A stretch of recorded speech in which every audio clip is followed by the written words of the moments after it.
Hi, folks. Hope you're ready because Democrats are out here diagnosing everyone else with misinformation, quote unquote, while mainlining delusion like it's a pre-workout. See, we've got people like Jennifer Welch, the podcaster, auditioning for the Olympic Grifter spotting team by calling Erika Kirk, Charlie Kirk's widow, a grifter because she changes outfits. That's where we are now, folks. Democrats policing wardrobe choices like the TSA, but with more emotional baggage. But before we get to that, we've got multi-retard of the day award winner, Representative Jasmine Crockett, workshopping a new tax code based on racial vibes. She says she's open to ending taxes on blacks, which is bold considering many already pay none, according to Jasmine herself. But don't worry, she wants to replace it with government-issued participation trophies in the form of direct checks. Just this past week, I saw, I don't remember which celebrity, but it was actually a celebrity, and I was like, I don't know that that's not necessarily a bad idea. But I'd have to think through it a lot. One of the things that they propose is black folk not have to pay taxes for a certain amount of time, because then again, that puts money back in your pocket.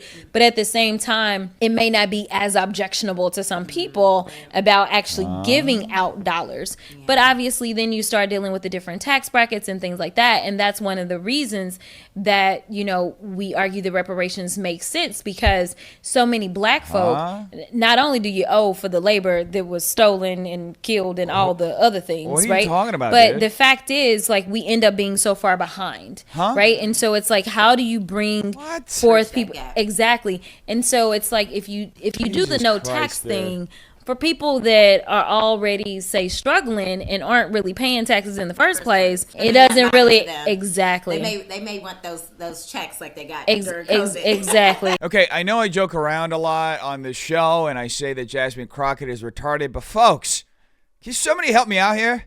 Somebody in the comments, tell me, please, can you do a superficial diagnosis? I'm tired of pathologizing. I need some real data, some real evidence, because at this point, I don't know any other conclusion we can arrive at. This woman is unironically retarded, saying that black people should stop paying taxes because of slavery. Folks, slavery ended over 150 years ago. How long are we going to keep recycling the same excuse? How long does this narrative get to run on autopilot before somebody finally says, wait a minute? This has nothing to do with the problems we're seeing today. Because here's the thing nobody on the Democrat side ever wants to talk about. Slavery isn't the issue, and I'll tell you exactly why. You look at black American outcomes before the explosion of federal welfare programs in the 1960s, before the Great Society, before the government intruded into every corner of family life. And what do you see? Far stronger families, far lower crime, far higher marriage rates, higher church attendance, higher labor force participation, and rapidly growing black-owned businesses. In the early 20th century and through the 1940s and 50s, black Americans were closing the economic gap, not widening it. By the 1940s, for example, black marriage rates were higher than white marriage rates. By the 1950s, black labor force participation for men was higher than for white men. Per capita business ownership in some regions was rising. Crime in black communities was dramatically lower than what emerged post-1960s. Some studies estimate 700 to 900% lower, depending on the metric. These are not conservative talking points. This is census data, historical labor analysis, and actual crime statistics. So what changed? Not slavery, not segregation magically reanimating itself from the grave. What changed was government intervention. What changed was the idea, now repeated by people like Jasmine Crockett, that black communities needed handouts, dependency programs, and permanent grievance pipelines instead of actual independence, upward mobility, and strong institutions. The more government intrusion you had, the more assistance that mirrored exactly what Crockett is advocating for here, the worse the outcomes have become. A century after emancipation, black families were holding together under the weight of segregation. One generation of federal welfare blew that foundation completely apart and set them back generations. And this is why the Crockett proposal of black people shouldn't have to pay taxes, just send them direct checks, isn't some creative idea. It's the same old dependency politics wrapped in new packaging. She even acknowledged in the clip that many low-income black Americans already pay no federal income tax because of existing tax brackets and credits. So what exactly is she solving? Absolutely nothing. All she's doing is expanding the very system that helped break the black family in the first place. And then there's a deeper ideological layer nobody actually wants to touch.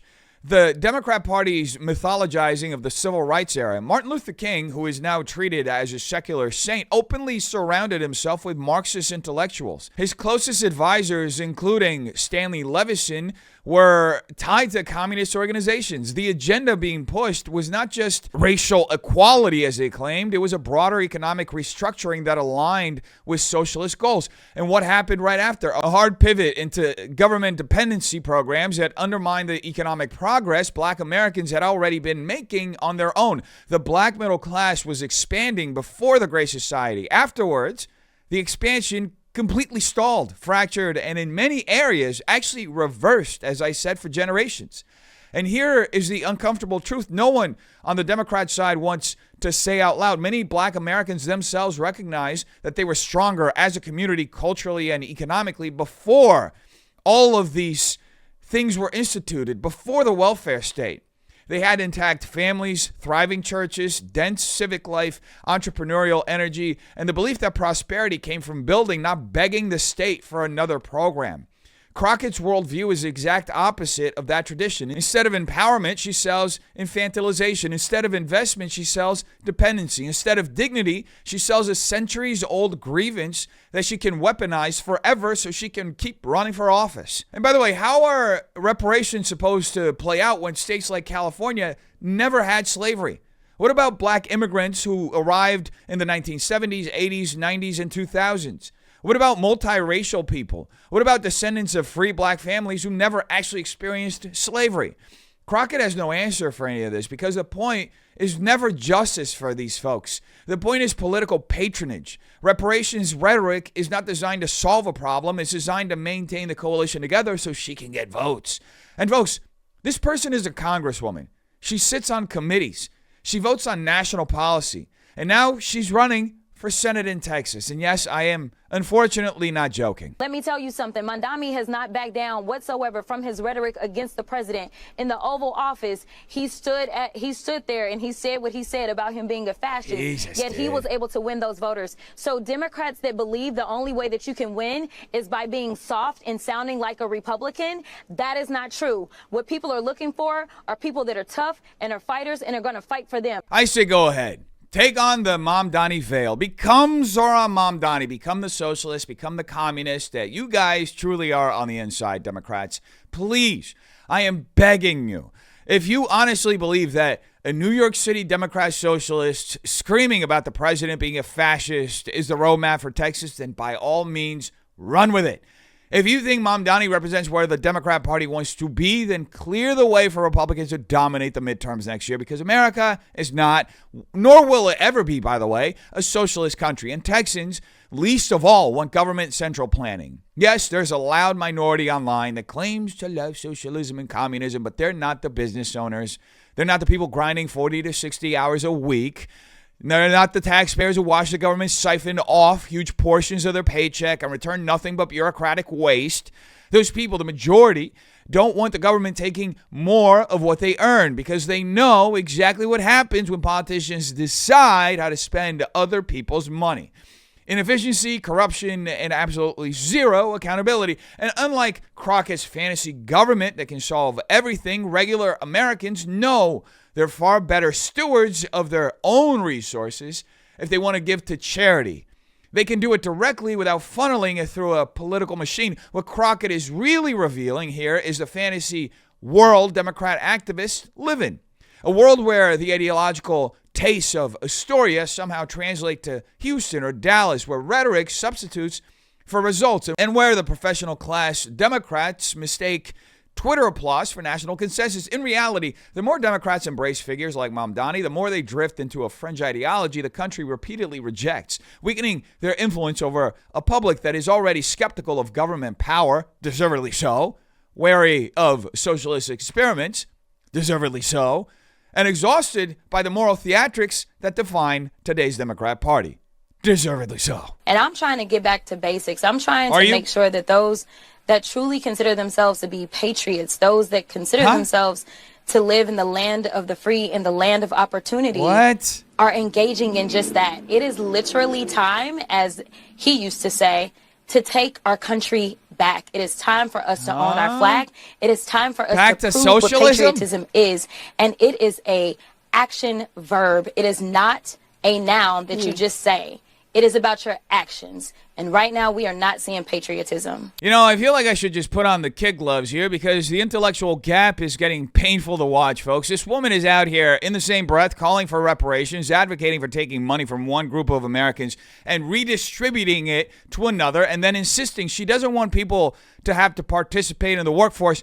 What exactly is patriotic about that? Jasmine Crockett might want to spend less time perfecting her haircut and more time understanding basic policy, because this level of messaging is almost unfair to respond to. It feels like debating someone who's, how should I say this, walked in on the short bus. And let me tell you something, folks, and I wasn't even planning on getting into this yet, but it's too relevant to ignore. The reason Crockett is sprinting full speed into the far left lane and launching this wild Senate bid is because she knows her congressional seat is slipping away after redistricting in Texas. She knows it. Everyone in her orbit knows this. That's why she's throwing herself into a statewide race she has virtually no shot of winning. Texas is never going to be a socialist state. America is never going to be a socialist country. The activist mind virus may have overtaken places like New York City and Los Angeles, where ideological manipulation and catastrophically bad governance helped flip these elections. But Texas is definitely not going to be a place for that experiment. And Democrats repeating the same losing formula, propping up candidates whose only messaging is grievance, redistribution, and performative patriotism, tells you everything about where the party is culturally. They've lost the mainstream, and they're now trying to cosplay patriotism while pushing policies that undermine the very economic and civic foundations that patriotism actually requires. Turning Texas blue is what I want to talk to y'all about today. Now, there are those that say, ain't no way, we done tried it 50 kinds of ways. Let me be honest, I ain't never tried it the JC way. What? We used to telling us what I can't do, but they have no idea what Crockett's crew will do. And so I just be clear, for all the haters in the back, listen up real loud. We gonna get this thing done.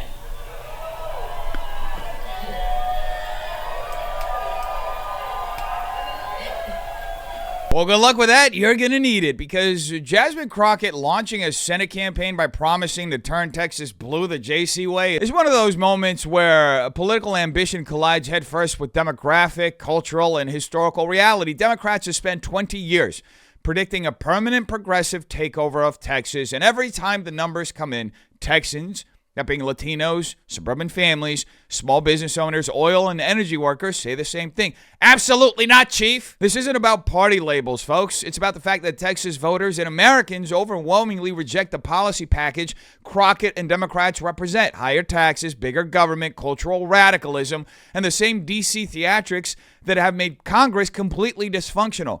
And the idea that her personal spin on this is the JC way is going to succeed, where Beto O'Rourke, Wendy Davis, and the entire Obama machine and billions of dollars of national Democrat money failed, reveals something deeper about today's Democrat Party. A belief that messaging can override math, that rhetoric can replace results, and that progressive identity politics can magically transform a state whose political culture is rooted in independence, economic freedom, and skepticism of federal power. Crockett's pitch exposes the bubble Democrats operate in, a media ecosystem that convinces them every viral moment is a movement, while Texans keep voting based on cost of living, energy policy, border security, and economic stability. If anything, her campaign highlights how disconnected the National Democrat Party has become from the voters it claims it can flip with enough slogans and hashtags. To put it bluntly, folks, these people don't live in the real world. And speaking of not living in the real world, infamous Wine Mom podcaster and Democrat shill Jennifer Welch has been going viral recently for some of her tirades. One of her more notable ones includes statements made about Elon Musk. It's wild how rural America, like they believe that land, votes, and they don't understand that they're being taxed at a higher rate than somebody like Jeff Bezos or Elon Musk, who I want to remind everybody that's against immigration is a fucking immigrant. I just think it's really important that we remind everybody all the time that Elon Musk is a fucking immigrant that doesn't pay taxes, who is a parasite off the American taxpayer. Jennifer Welch is a great encapsulation of the Democrat Party today, folks, because right off the rip, she completely misrepresents deliberately the actual position of people who support Trump's deportation policy. The straw man is always the same. They say, you hate immigrants. No, the conversation has never been about hating immigrants. It's been about enforcing our laws, defending national sovereignty, and expecting people to enter the United States legally the same way millions of immigrants, including Elon Musk himself, actually did. People aren't fighting against immigration. They're fighting the abuse of the system by those who violate the law and then tap into welfare and public benefits that taxpayers fund. And that's why Welch's attack on Elon completely collapses instantly. What evidence does she have that he doesn't pay taxes? None. The publicly available IRS data shows Musk has paid billions in income tax over the years. And Tesla alone has generated tens of thousands of American jobs and billions in domestic investment. The man has had a far greater net positive influence on the country than any of the pundits calling him a parasite. And he quite literally preserved an entire public square for open speech by buying X. The man saved free speech. Welch's rhetoric is a perfect example of modern progressive discourse. No facts, no economic understanding, just character attacks, misdirection, and ad hominems in place of an actual argument. And the louder these accusations get, the more they reveal a deeper issue on the Democrat side. The inability to engage honestly with policy, the refusal to distinguish legal from illegal immigration, and the reliance on emotional narratives instead of measurable reality. Her attack on substituting a relationship for a man with a substitution for the government is overtly an attack on poor people and the racist connotations in that, considering she's abundantly aware of when you talk about women and poverty, that Black and brown women stick off the charts more so than white women. This is an intentional attack on poor women. And this is a dehumanization, all done in the name of her Lord and Savior, Jesus Christ, which is the exact opposite of what the central character of the faith of Christianity preached against. So this is intentional. You don't even believe in Jesus. Gender and her faith. And she is a grifter. And just look at the costume changes. Look at the costume changes. Look at the affect and how she does that. It's wild. This woman should be kicked to the curb. She is an absolute grifter, just like Donald Trump and just like her unrepentant, racist, homophobic husband was. Well, I guess we've arrived at the point in political discourse where changing clothes now makes you a grifter. This is how far the bar has fallen for Democrats, folks. And by the way, by Jennifer Welch's standard, half of Hollywood would qualify as maximum tier con artists because apparently wardrobe changes are now indicators of moral corruption. But you can't expect logic from people whose entire strategy is to hurl mud and hope something sticks. Not because they have a substantive critique, but because they want to diminish your influence through sheer repetition of insults. And the irony here is impossible to ignore, folks. Welch is trying to wrap this entire argument in the language of Christianity, despite spending much of her public commentary railing against Christians, Christian morality, and Christian cultural influence.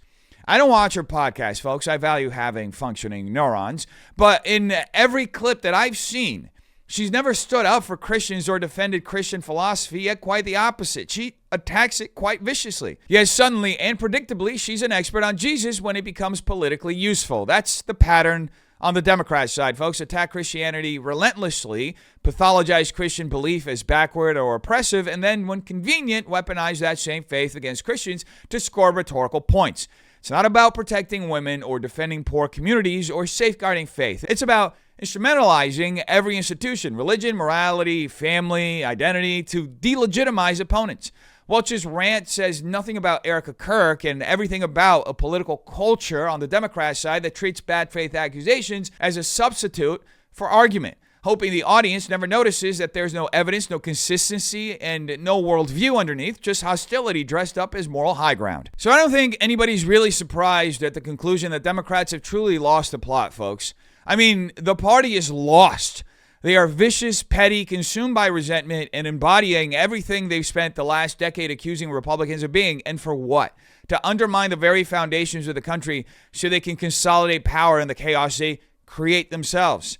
But here's a real question, folks. How long will people keep falling for this? How long will Americans keep letting political operatives redefine virtue, patriotism, truth, and even reality itself to serve their agenda? At what point do you stop accepting the narratives you're handed and start asking who benefits from the division, the confusion, and the constant moral posturing? Because if the last few years have shown anything, it's that the loudest voices lecturing you about justice are often the ones most threatened by an informed, independent public.